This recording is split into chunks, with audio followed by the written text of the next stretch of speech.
Bien, en este vídeo vamos a exponer el símil de la línea tal y como lo hace Platón en la República. Iremos siguiendo aproximadamente el texto del mismo Platón.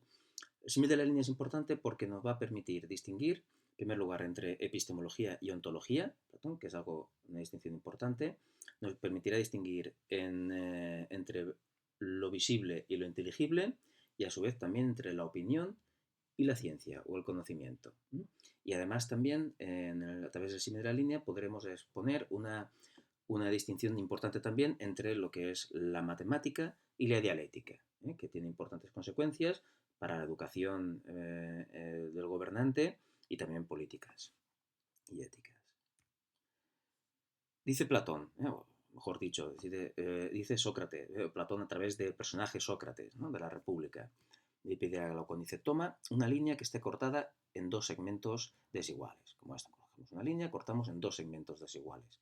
Dice, y vuelve a cortar cada uno de los segmentos, el del género visible, que será, por ejemplo, este, y el del género inteligible, que será este, con otros, también en dos, y siguiendo la misma proporción. Es decir, que si este era más grande que este de aquí tiene que ser más grande que y este tiene que ser más grande que este. Es decir, que el corte debe ser proporcional. Aquí por detrás está también jugando un papel la llamada proporción áurea, pero en fin, son sutilezas en las que mejor no entrar ahora. En cualquier caso, es importante hablar de esa proporción. De alguna manera, este segmento inferior del género visible es a este, lo mismo que el género visible entero es al género inteligible. Adelantamos que esto imita a la parte de arriba, de manera que también todo esto imitará al género inteligible. Es decir, que el género visible, constituido por todas aquellas cosas que podemos ver, no es más que una imitación del género de cosas inteligible, del tipo de las cosas que, no pudiendo ser vistas, sin embargo, pueden ser entendidas, pueden ser accesibles a través del pensamiento. ¿Qué significa? Que a pesar de lo que, el planteamiento vulgar o cotidiano puede pensar, que es que lo que existen son las cosas que vemos, dice Platón, no, no, no, no. Cosas que vemos existen, pero su existencia no es autónoma, sino que su existencia depende de otras cosas, de otro tipo de realidad superior que no se ve. Pero sí que puede ser accedido, sí que podemos acceder a esa realidad a través del pensamiento. En esto consiste la teoría de las ideas. Básicamente decir que la realidad está constituida por las ideas, de las cuales son solo una copia o imitación los objetos físicos que encontramos. Así que el conocimiento no puede versar sobre los objetos físicos, sino sobre las ideas.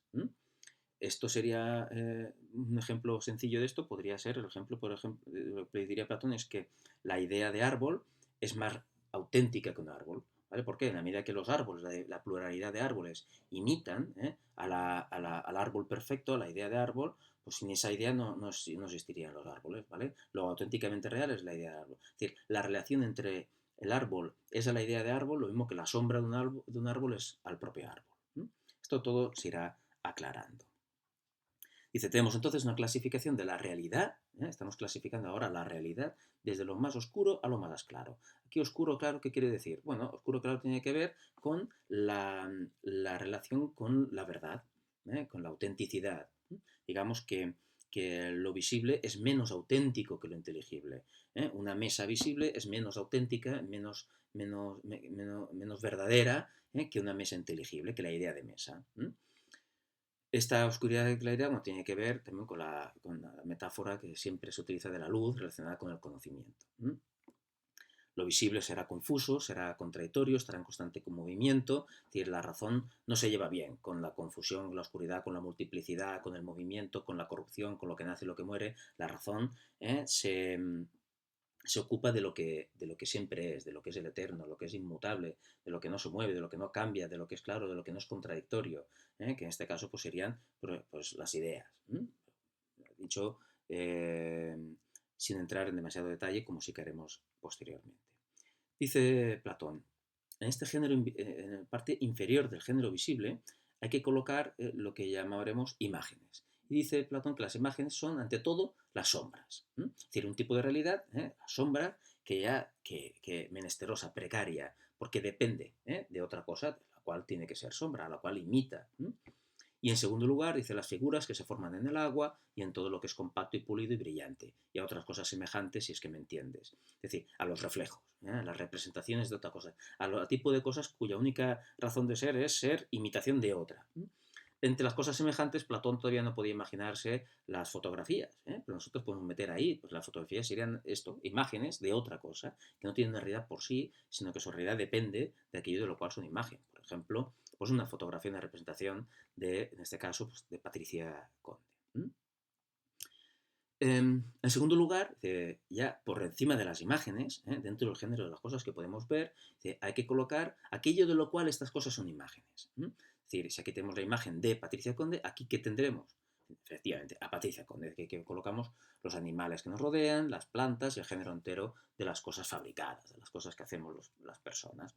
Es decir, los objetos físicos. Entonces tenemos aquí ya una jerarquía. Dentro del género visible, dentro de las cosas que podemos ver, no están todas al mismo nivel, sino que hay una clasificación desde lo más oscuro, es decir, lo más alejado de la verdad y lo más alejado del ser, que serían las imágenes, hacia algo que es un poco más claro, está más cerca de la verdad y está más cerca del ser, que serían los objetos físicos. Sin embargo, esto no termina aquí, como pensaría un materialista, terminaría aquí, diría, no, solo hay los objetos físicos. Platón dice, no, cuidado, los objetos físicos no son la última escala, la última pieza de la realidad, sino que constituyen a su vez, ¿verdad? Esto constituye el género visible, que a su vez imita a un mundo que es superior, que es el mundo del género inteligible, el tipo de cosas que se entienden. Dice Platón, ¿accederías, pregunta a Sócrates a Glaucón, ¿accederías ahora a reconocer que lo visible se divide en proporción a la verdad o carencia de ella, de modo que la imagen se halle con respecto a aquello que imita, en la misma relación en que lo opinado con respecto a lo conocido? Vamos a ver esta pregunta. Lo primero que podemos analizar aquí es que la división de la que hemos establecido tiene que ver con la verdad o carencia de ella. Ya nos dan información respecto a qué quería decir aquello de lo claro y lo oscuro, ¿verdad? La imagen es menos verdadera que el objeto físico. Dice, bueno, pues del mismo modo que la imagen es menos verdadera que el objeto físico, lo opinado también es menos verdadero que lo conocido. Del mismo modo que la imagen imita al objeto sin serlo, la opinión imita al conocimiento sin serlo. Esto es importante porque Platón está distinguiendo entre opinión y ciencia, entre opinión y conocimiento. Son cosas distintas. Un sofista no aceptaría, un relativista no aceptaría esta distinción, diría que todos son opiniones. Y simplemente el hecho de que unas opiniones prevalezcan sobre otras tiene que ver con la capacidad persuasiva de los diferentes argumentadores o, en el peor de los casos, con la fuerza física, ¿verdad?, que puedan tener. No, Platón dice, no, hay conocimiento, y el conocimiento es distinto de la opinión. De hecho, el conocimiento y la opinión se relacionan del mismo modo, ¿verdad?, de forma equivalente a como lo hacen las imágenes con el objeto del cual son imágenes, ¿verdad? Mientras que caben muchas opiniones, una pluralidad de opiniones, sin embargo solo hay un conocimiento. La opinión se imita el conocimiento, pero no lo es. Es decir, lo que está diciendo aquí Platón es que las imágenes son a los objetos lo mismo que la opinión es al conocimiento. Hay una proporción, como indica también el hecho de que esas divisiones del símil de la línea las hiciéramos de manera proporcional, como hemos visto antes. Es decir, que la imagen, dice, es al objeto imitado lo que la opinión es al conocimiento. Si la opinión es lo que tenemos acerca del mundo del género visible, es decir, sobre el género visible solo cabe opinar. No es posible conocer nada que tenga que ver con el género visible, porque si el género visible lo conocemos a través de los sentidos nunca nos van a dar conocimiento. ¿Por qué? No porque los sentidos sean engañosos, como por ejemplo diría Descartes, sino que porque la propia realidad sensible no es auténtica, no es verdadera, sino que está sujeta a la corrupción, al movimiento, a las múltiples contradicciones. La misma cosa puede ser grande o pequeña, ¿verdad?, a la vez, según con que lo comparemos. Una mesa es una, pero al mismo tiempo es una multiplicidad de cosas. Lo uno y lo múltiple, que son conceptos que desde el punto de vista inteligible están tan separados, sin embargo, en los objetos visibles los encontramos confundidos. Por lo tanto, respecto a lo sensible, solo cabe la opinión. Aquellos que van por la vida opinando son aquellos que no han conseguido tener un acceso superior a la realidad más que a través de los sentidos. no han puesto en marcha el mecanismo de la razón y no han accedido a ese mundo superior que es el de las cosas inteligibles, ¿verdad? Que son la verdad auténtica, eterna, inmutable, que no cambia, etc. Entonces, veis que la proporción de antes ahora cobra cierto sentido. La parte inferior del género visible es a la parte superior, es decir, las imágenes son los objetos, lo mismo que la opinión es al conocimiento. Y también tenemos aquí, aprovechamos para establecer la distinción entre lo ontológico y lo epistemológico. Platón en el símil de la línea lo va relacionando. Dice, mientras que en esta parte tenemos una división ontológica, es decir, que afecta a la realidad. Está dividiendo la realidad según su grado de verdad. Pero al mismo tiempo, esa división de la realidad corresponde a una división epistemológica, es decir, que tiene que ver con el conocimiento. Es decir, igual que hay grados en la realidad, hay grados ontológicos, también hay grados epistemológicos. La opinión estaría por debajo, sería inferior al conocimiento. Bien, ¿de qué modo entonces hay que dividir el segmento de lo inteligible? Es decir, la parte de arriba del símil de la línea, la parte de arriba de nuestra representación. Podríamos haberlo puesto en horizontal, por ejemplo. Dice, en la parte inferior, es decir, lo siguiente de los objetos sensibles, lo primero que hay inteligible, dice, colocamos aquello que el alma se ve obligado a buscar, sirviéndose como de imágenes de aquellas cosas que antes eran imitadas, partiendo de hipótesis y encaminándose así, no hacia el principio, sino hacia la conclusión. Esto es una expresión un poco confusa y oscura, que el propio Platón se ve obligado a matizar, o sea, a explicar, y que nosotros también lo vamos a hacer con detalle. Pero simplemente aquí vamos a señalar un rasgo que se ve a simple vista de lo que vamos a colocar aquí. En primer lugar, Platón no le pone nombre. Dice que aquí lo que encontraremos es aquello que el alma encuentra procediendo de cierta manera. Es decir, que intenta definir lo que hay aquí no en sí mismo, sino a través del alma, a través de qué es lo que hay que hacer para, para descubrir esto. Y lo que hay que hacer, o sea, la característica más importante es que para encontrar esto, lo que hay aquí, aquello que vamos a colocar aquí, que ya le pondremos nombre después, dice el alma se ve obligada a servirse de algo. Luego veremos de qué. El alma, digamos, que se tiene que apoyar en otra cosa. Y en la parte superior, dice, tampoco Platón le pone nombre, dice ponemos aquello que alcanza por sí misma la razón valiéndose del poder dialéctico y considerando las hipótesis no como principios, sino como verdaderas hipótesis, es decir, peldaños y trampolines que la eleven hacia lo no hipotético, hacia el principio de todo. Pero aquí también a simple vista vemos una diferencia con lo anterior, mientras que aquí debajo el alma se sirve de algo, ¿vale? Aquí la razón alcanza por sí misma, sin utilizar nada más que lo que llama Platón aquí su propio poder dialéctico. Y de alguna manera aquí la razón procede, decir, como subiendo peldaños, como subiendo por una escalera hasta el principio, hacia el origen de todo, el principio de todo. Mientras que aquí esa idea de subir por unos peldaños de una escalera hacia arriba no está, sino que parece que lo que hay se va hacia una conclusión, como hacia abajo. Esto ahora lo veremos con más detenimiento. Vamos a ver la parte de abajo, el primero de los textos. La parte inferior del segmento de lo inteligible, colocamos dice, aquello que el alma se ve obligada a buscar. De entrada ya no conocemos con el cuerpo, conocemos con el alma. El cuerpo tiene que ver con los sentidos. Y aquí lo que se pone en funcionamiento es el alma. Esto supone también aquel famoso dualismo antropológico de Platón. El alma es distinta del cuerpo. El cuerpo estaría asociado al mundo sensible, y mientras que el alma estaría asociada al mundo inteligible, al género de lo inteligible. El cuerpo, igual que todo lo sensible, está sujeto a la corrupción, al cambio, al nacimiento, a la muerte, mientras que el alma, como está asociado a lo inteligible, que es el género, todas esas cosas que son eternas, inmutables, que no cambian, pues el alma entonces será inmortal también. En fin, aquello que el alma se ve obligada a buscar, sirviéndose como de imágenes. Es decir, que vamos a utilizar algo como si fuera una imagen de otra cosa.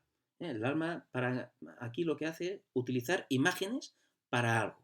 Evidentemente, las imágenes aquí que son, ya lo hemos visto antes, son representaciones. O sea, aquí el alma se ve obligada a utilizar representaciones de algo. ¿Y qué utilizo como representación de otra cosa? Dice, se sirve como de imágenes de aquellas cosas que antes eran imitadas. ¿Antes a qué se está refiriendo? A cuando hablábamos de la región visible. En la región visible, ¿qué cosas eran imitadas? Los objetos físicos. La sombra de un árbol imita el árbol, la fotografía de Patricia Conde imita a Patricia Conde, el reflejo de la luna en un estanque imita a la luna, de manera que las cosas que antes eran imitadas, ¿qué eran? Los objetos físicos.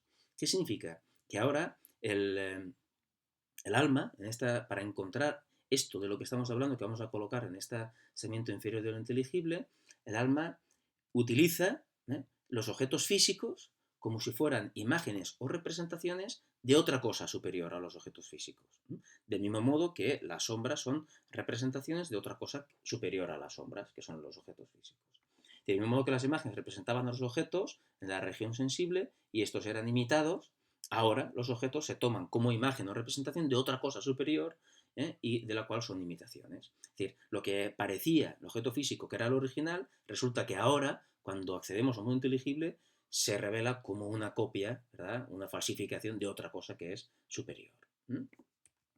Por ejemplo, vamos a poner el ejemplo de esta mesa. A ver, y en la mesa, ¿qué podemos decir? Bueno, que es cuadrada. Si tuviera una sombra, la sombra dependería de la mesa e imitaría la mesa sin serla. De la mesa decimos, sin embargo, decimos que es cuadrada, pero si somos estrictos, tenemos que reconocer que no es cuadrada, sino que los ángulos no medirán 90 grados, seguramente los lados del cuadrado de que es la mesa pues no son exactamente iguales, es decir, al final esas imperfecciones de los objetos físicos son inevitables y están presentes siempre, nos obligarán a admitir que aunque la mesa parece cuadrada, se aproxima mucho a la cuadratura, no es un cuadrado, ¿vale? Esto es importantísimo porque entonces significa que el cuadrado perfecto, ¿verdad? El cuadrado conceptual en el que puedo pensar, resulta que no pertenece a la región visible. Los objetos geométricos no se pueden ver, pero sí que podemos entenderlo. Aquello que podemos ver, las mesas cuadradas, por ejemplo, son imitaciones o copias, aproximaciones de esos objetos conceptuales. Es decir, la mesa cuadrada es al cuadrado, lo mismo que la sombra de la mesa es a la mesa. Una imitación, una aproximación. Entonces ya tenemos nombre para lo que vamos a colocar en ese segmento inferior de lo inteligible, que tiene que ver con las figuras geométricas, es decir, con las matemáticas. En efecto, cuando el matemático dice dibuja un cuadrado en la pizarra para demostrar la inconmensurabilidad de la diagonal con el lado, ¿qué significa la inconmensurabilidad de la diagonal con el lado? Tiene que ver con que la diagonal de un cuadrado no puede ser dividida, o mejor dicho, lo que divida la base de un triángulo o a cualquiera de sus catetos no divide a la diagonal. En fin, esto es una precisión que sin importancia ahora mismo. El matemático dibuja un cuadrado en la pizarra y empieza diciendo, bueno, sea un cuadrado de lado 1, porque lo que quiere demostrar es que si tenemos un cuadrado lado 1, entonces la diagonal de ese cuadrado pues mide la raíz cuadrada de 2. Es decir, que aquello que divide de forma entera a cada uno de los lados no dividiría a la diagonal. O dicho de otra manera, la diagonal sería un número irracional. Este descubrimiento, por cierto, desbarató la cosmología de los pitagóricos, que pensaban que la realidad era numérica y que el número era proporción. Y al encontrar un número, en este caso, pues la diagonal de un cuadrado de lado 1, que era irracional, es decir, que no se puede expresar en forma de un quebrado, pues esto pues les echó por tierra pues, toda su visión de la realidad. Pero en fin. El matemático da por supuesto que lo que ha dibujado es un cuadrado, aunque no lo sea. Y no tendría sentido que el discípulo le hiciera la objeción, oiga, es que lo que ha dibujado usted en la pizarra no es un cuadrado, no miden exactamente igual estos lados, no son 90 grados, esto no vale 1, sino que mide 1,5, es decir, pero el matemático diría, bueno, ¿esto qué más da? Lo importante aquí es que esto representa a un cuadrado, no que lo sea, claro que no lo es, pero representa, es algo físico, es un objeto físico que representa a otra cosa, pero no lo es. Y precisamente a partir de esa representación yo puedo operar y sacar ciertas conclusiones que no valen para este dibujo, no valen para este objeto físico, sino que valen para el cuadrado conceptual en el que podemos pensar. El matemático usa objetos visibles como imágenes o representaciones de objetos inteligibles. Lo que interesa al matemático es lo inteligible, la cuadratura, pero para alcanzar esa cuadratura se ve obligado a utilizar como si fueran representaciones, ¿verdad?, de cosas físicas que tiene a su alcance. Es decir, el matemático parte de una hipótesis, la hipótesis de que esto es un cuadrado, de que lo que ha dibujado es un cuadrado. Y en este caso el alumno, a partir de esa hipótesis, saca cierta conclusión, deduce, hace ciertas operaciones, en este caso utilizando el teorema de Pitágoras, llega a la conclusión de que la diagonal es la raíz cuadrada de 2. Entonces, este es el procedimiento del matemático, la forma de proceder del matemático, a partir de hipótesis cuya verdad no se plantea, que las da por sentadas y que no tiene sentido investigar, deduce ciertas conclusiones. Bien, no se investigan esas hipótesis de las que parten, ¿vale?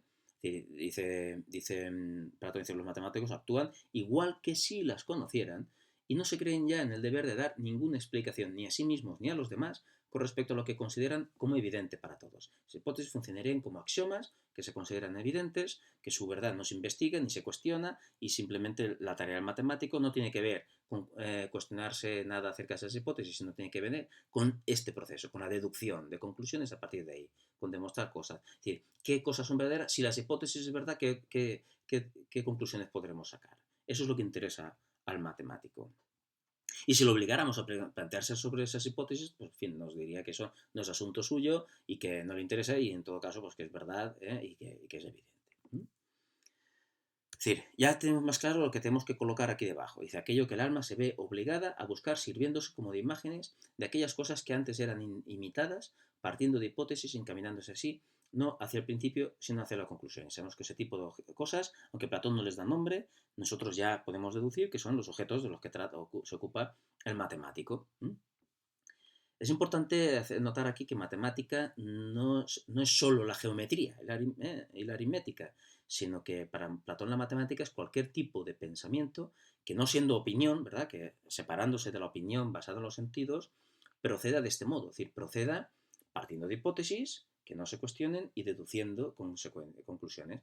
Platón metía también a la astronomía, seguramente si Platón viviera hoy, metería a lo que hoy conocemos por física, porque también parten de ciertas hipótesis, principios que no cuestionan, desde los cuales pues, demuestran cosas, como el principio de causalidad, por ejemplo, a partir del cual se sacan ciertas conclusiones, pero no se pregunta al físico sobre si la realidad está estructurada según leyes o no, sino que es algo que da por supuesto.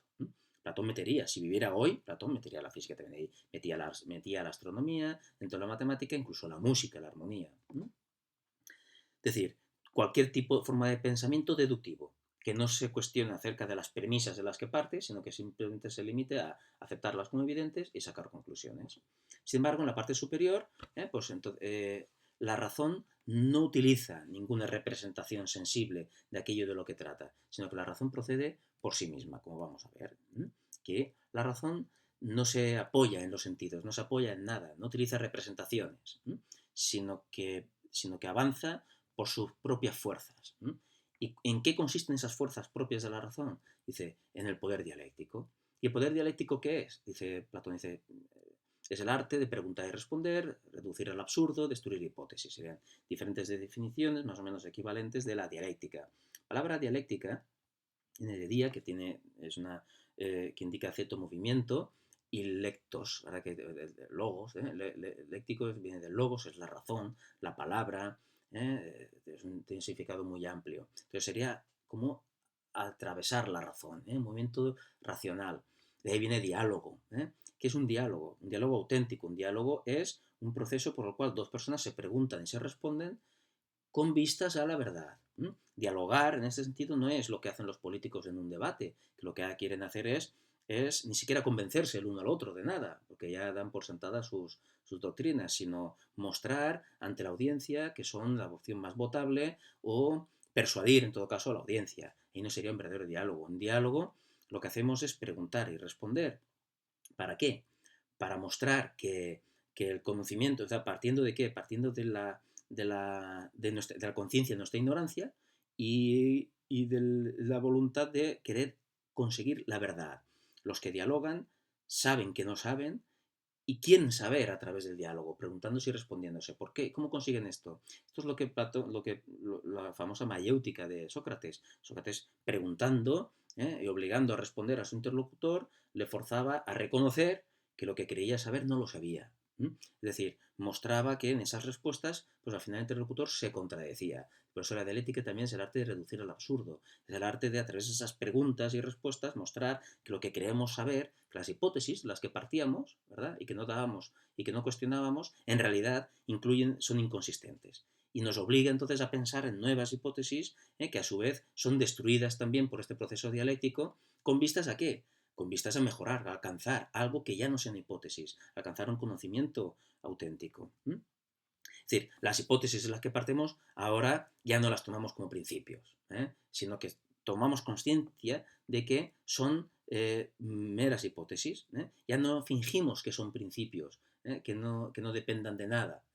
Su verdad ya no la damos por supuesta. Pero el dialéctico no procede así, el dialéctico no se conforma, no. Digamos que el dialéctico no finge que conoce las hipótesis, sino que lo toma como son, como verdaderas hipótesis. Claro, no estamos diciendo, Platón está diciendo aquí que las hipótesis del matemático sean verdaderas, ni está diciendo que sean falsas. Está diciendo simplemente que hay que reconocer que son verdaderas hipótesis, que no son otra cosa más que hipótesis, y que por lo tanto, a través de ese proceso dialéctico, vamos a mostrar su insuficiencia, su inconsistencia, y que nos obligará a ir avanzando en el conocimiento. Ahora ya, fijaos, ya no las damos por sentadas las hipótesis para llegar a una conclusión, sino ahora subimos, vamos avanzando ¿en busca de qué? En busca de un conocimiento que no sea hipotético, que sea sólido, que sea el origen y el principio auténtico de todo lo demás. Es decir, la metáfora de Platón es la de una escalera. Dice, esas hipótesis ahora las tomamos como peldaños y trampolines que elevan el alma hacia lo no hipotético. Es decir, en las matemáticas el alma no se elevaba hacia lo no hipotético, sino que partía de uno de estos peldaños y bajaba, ¿verdad? Descendía hacia la conclusión. Sin embargo, ahora el alma parte de uno de estos peldaños, pero no lo toma como el principio. Es consciente de que ese peldaño no es el principio, ¿vale? De la escalera, por decirlo de alguna manera. Y entonces se orienta hacia arriba en busca del principio, que aquí estaría representado por esa luz, por esa fuente de todo el conocimiento. Nosotros sabemos que ese principio no hipotético es la idea de bien. Las matemáticas entonces se distinguen muy bien de la dialéctica y hay que tener clara esa distinción. La matemática, digamos, parte de hipótesis, ¿vale? Que se toman como si fueran principios, aunque nosotros ya reconoceremos que no lo son, para deducir a partir de esas hipótesis, de forma deductiva, ¿verdad? En pensamiento deductivo, pues ciertas conclusiones. La dialéctica, en cambio, partiendo de esas mismas hipótesis, sin embargo, toma conciencia de que son solo hipótesis. No las confunde con principios. No piensa que esas hipótesis valgan por sí mismas, sino que han de ser explicadas, ¿verdad? Que no son el último eslabón de la cadena. Entonces, a tomarlas como verdaderas hipótesis, por ese proceso dialéctico que consiste en ir mostrando la inconsistencia, ¿verdad? A través de preguntas y respuestas de esas hipótesis, se va avanzando hacia hipótesis superiores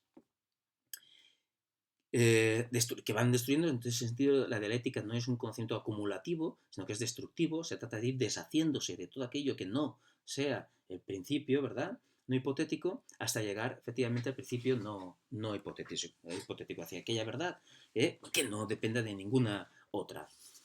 Podría ser, ¿no? Los sofistas negarían que existe este principio no hipotético, que sería algo así como la verdad absoluta, de la cual todas las demás penden.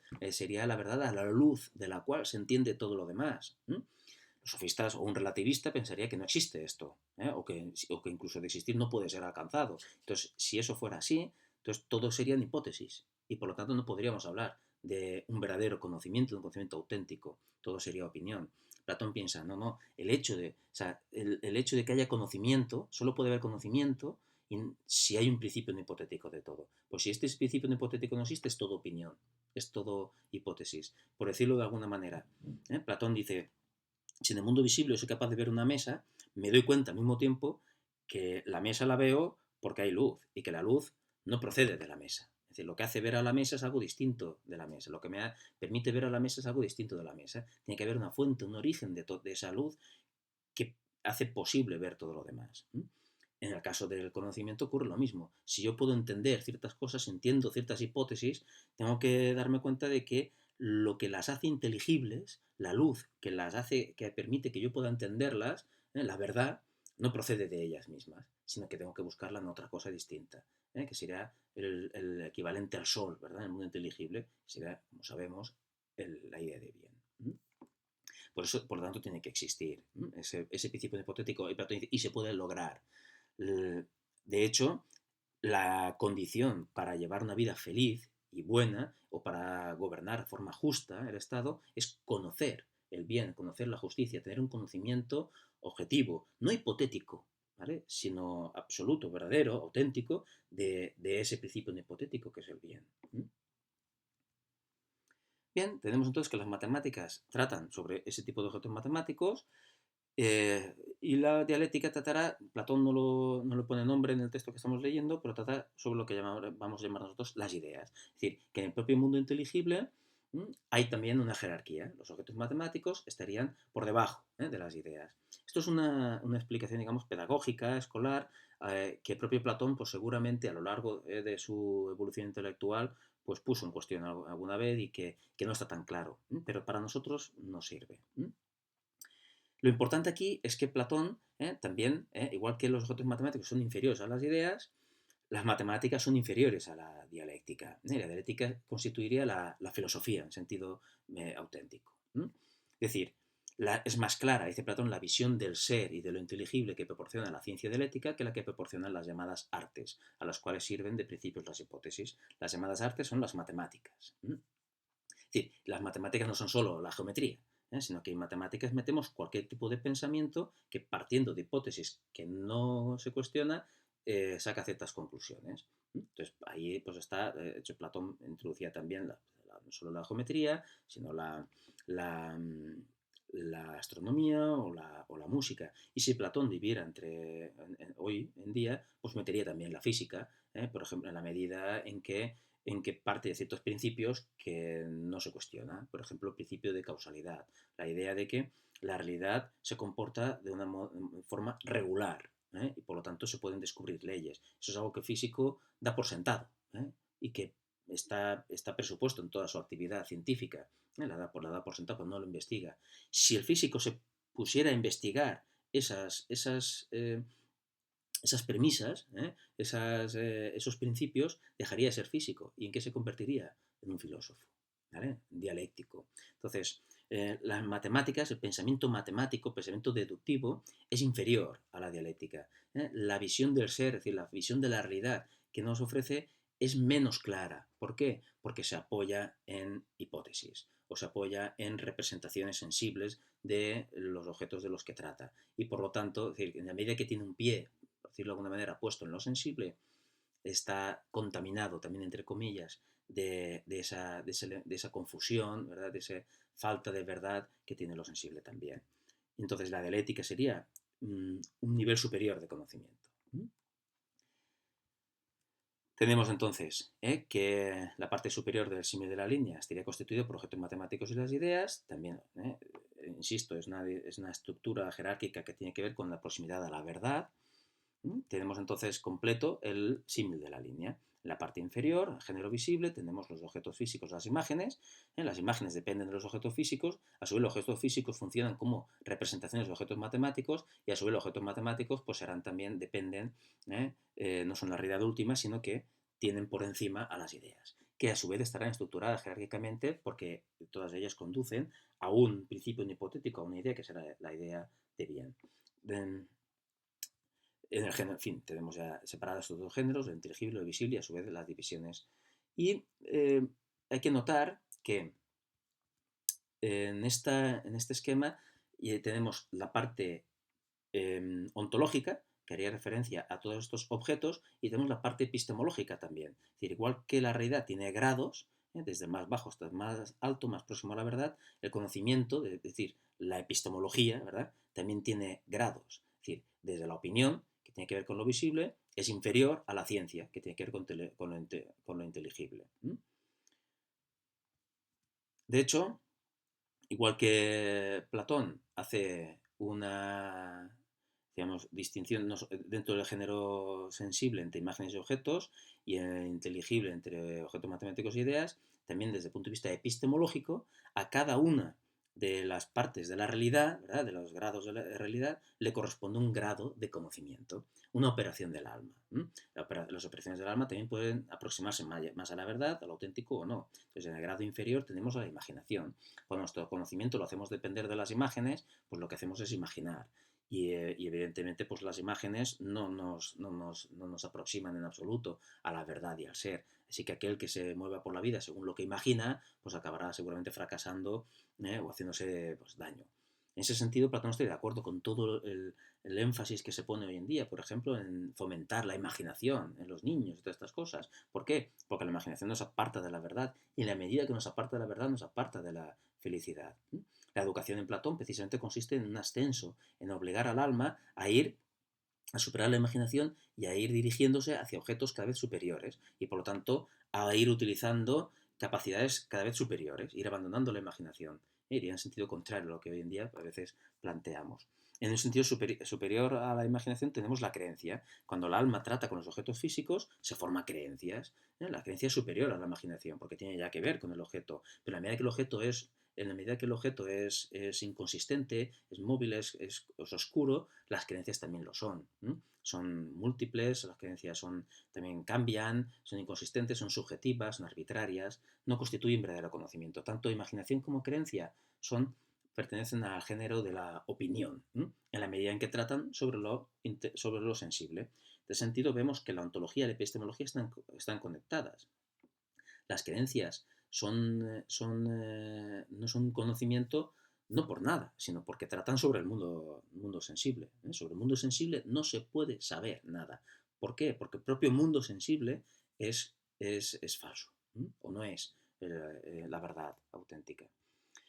Respecto a los objetos matemáticos, hablamos de pensamiento. El alma, lo que hace el alma, lo que llamamos matemática, es pensamiento deductivo. El alma procede partiendo de ciertas hipótesis y deduciendo conclusiones. Y respecto a las ideas, hablamos de inteligencia, del nous. Lo que habría es inteligencia. Ya no un pensamiento discursivo, sino una intuición, ¿verdad? Una contemplación que nos hace ver, ¿no?, las cosas como la verdad. En último término, la inteligencia nos lleva al final, claro, a la contemplación del bien, de la idea de bien. Y sería un poco la facultad o la operación del alma relacionada con la dialéctica, con ese ascender entre las ideas hasta lograr la comprensión del principio no hipotético. Tenemos entonces ya completo el esquema. En la parte epistemológica del símil de la línea hace referencia a las operaciones del alma, mientras que la parte ontológica hace referencia a los grados de realidad.